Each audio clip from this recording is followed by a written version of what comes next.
त्यांच्या सांगू की माझ्या सांगू हो लग्न झाला तरी लग्न झाल्यासारखं नाही लागत भाऊजी एकच बायको आहे पण बायकोने पुरा दिमाग खराब करून टाकला आता नवरदेव लग्न करते तर अन्नामध्ये काय भेटते सोफा पलंग कूलर आणि मला का भेटला तो साला त्या साल्या अर्थ आणणार नाही लढते एक दिवस तुझ्या भावाला असा सुचवतो काहीतरी युक्ती करतो त्याला घराच्या बाहेर काढतो साला लग्न झाला तेव्हापासून घरातून चिपकला त्याच्या पायी कोटचा का रातभर देवळात जाऊन बसावं लागतं गावातील लोक म्हणतात लाला मोठा भाविक झाला कायच्या भाविक त्याने का माहित घरी भजन नाही जमू म्हणून बाहेर कीर्तन करावं लागतं जाऊ दे माझा कीर्तन तुम्हाला सांगू का फायदा अरे ऐका लवकर तुमच्या पाठी पिता चप्पल अरे भाई मोबाईल लाईट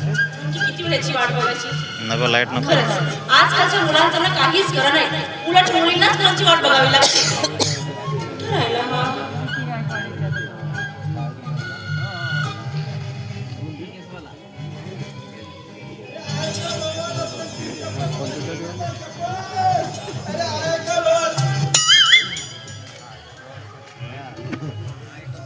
का माल आहे बे काही माल आहे का बाई तुम्ही मला नाही ओळखत मला नाही ओळखत मला ओळखायला तुम्ही काय लक्ष्मीकांत बेर्डे आहात तसं नाही मी माझी ओळख करून देतो ना अहो मी जुता चप्पल मी जुना पुराणा लाला घेतो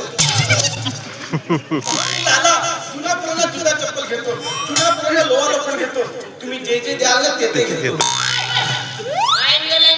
नॉनव्हेज बाबा नॉनव्हेज आवडतं मला रोज खातो मी तसं नाही नीट बोला म्हणते नीट अहो गैरसमज झाला तुम्ही चांगलं बोला काय मी बोला अहो मी लाला लोखंडवाला हो धन्यवाद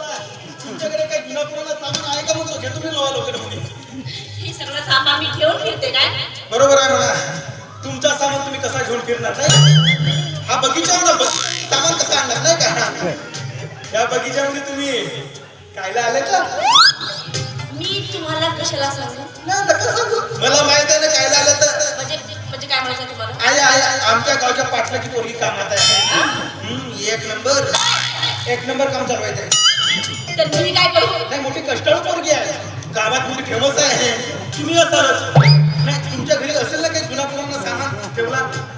आहे तर मग वाटत मला घरी सामान असेल म्हणून मग देतेस का तुमचा मोबाईल नंबर देता का हे असं नीट बोला जा देता का मोबाईल नंबर नंबर कशाला पाहिजे कशाला म्हणजे काय समजा उद्या सकाळी मी सामानासाठी आलो आणि तुम्ही सकाळी दिल्या हे काय बोला का तुम्ही सकाळी जात नाही फिरायला तुम्ही फिरायला गेले आणि मी आलो तर फोन करून सांगायला बरं होईल ना मी आलो म्हणून हो का पण सॉरी मी माझा मोबाईल नंबर अजिबात देऊ शकत नाही नका देऊ साधा नंबर देत नाही तुमची फाटली तर नाही ना चप्पल फाटली तर नाही ना फाटल्यासाठी घेतो म्हणालो लोहाला करून असं व्यवस्थित बोलायचं आधी तेच बोललो ना मी माझी चप्पल चांगल्या कंपनीची आहे त्याची बात फाटत नाही फाटत नाही चांगलं नाही फाटायला पाहिजे ना चप्पल कोणीतरी मोठ्या संतांनी म्हटलंय फाटल्याने होत आहे रे अगदी फाटलीच पाहिजे तसं नाही लुलिया केल्याने होत आहे रे आधी केलीच पाहिजे असं आहे का ते मग चल करू आपापली कामे करू म्हणालो मी हातात अष्टपुत्र सौभाग्यवती भव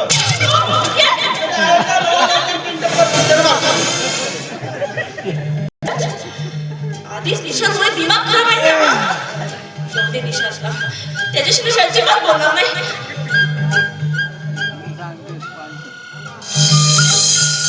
आहे ना तिने अरे बापरे रक्त नाकावर चालायला दिसतोय नंदिनी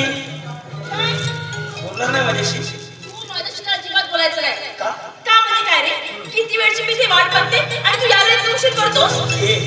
अगं वाक्यामध्ये मित्र मिळाले होते म्हणून जरा यायला विषय घ्यायला अच्छा म्हणजे तुला तुझे मित्र महत्वाचे वाटतात मी नाही ना अगं तू ही महत्वाची आहेस पण मी तुला सॉरी म्हटलं ना ही महत्वाची असते ना लवकर आला असतास अगं सॉरी म्हटलं ना एक सॉरी आणखी सॉरी बाबा इट्स ओके ए निशा एक बोलू का अरे या बागेतील किलबिलणाऱ्या पक्ष्यांकडे बघितलं नाही तर खरंच आयुष्यभर तुझ्या स्मृतीत राहू असं वाटतं पण एक सांग काय तू खूप श्रीमंत होती ऐशोआरामात वाढलेली मर्सडीज कारने फिरणारी ईशा, शिवाय पंचपक्वानाची मेजवानी करणारी आणि मी मात्र गरीब. ए नंदिनी, मी गरीब आलो तुझ्या बाबा आपल्या लग्नाला परवानगी देतील का गं? ए ईशा, काय बोलतोस रे तू? तू गरीब आहे की श्रीमंत आहे मी कधी बघितलंच नाही रे. बघितलं ते मी तुझा स्वभाव, तुझे विचार, म्हणून मी तुझ्यावरती निस्वार्थपणे प्रेम करते रे. तू काय बोलतोस यार? तुझं म्हणणं बरोबर आहे का? एखाद्यावरती निस्वार्थपणे प्रेम करणं आणि एखाद्यासोबत अख्खं आयुष्य काढणं यात खूप फरक असते माहिती आहे? फरक? कसला फरक? म्हणजे तुला हेच म्हणायचं आहे ना की मी बंगल्यात राहणारी तुझ्या जवळ झोपीत राहू शकत नाही, मी पंचपक्वान्न खाणारी तुझ्या घरची मी शिळी भाकरी खाऊ शकत नाही? नाही निशान, नाही. अरे तू चुकीचा विचार करतोस. तू जरी मला शिळी भाकरी वाढलास ना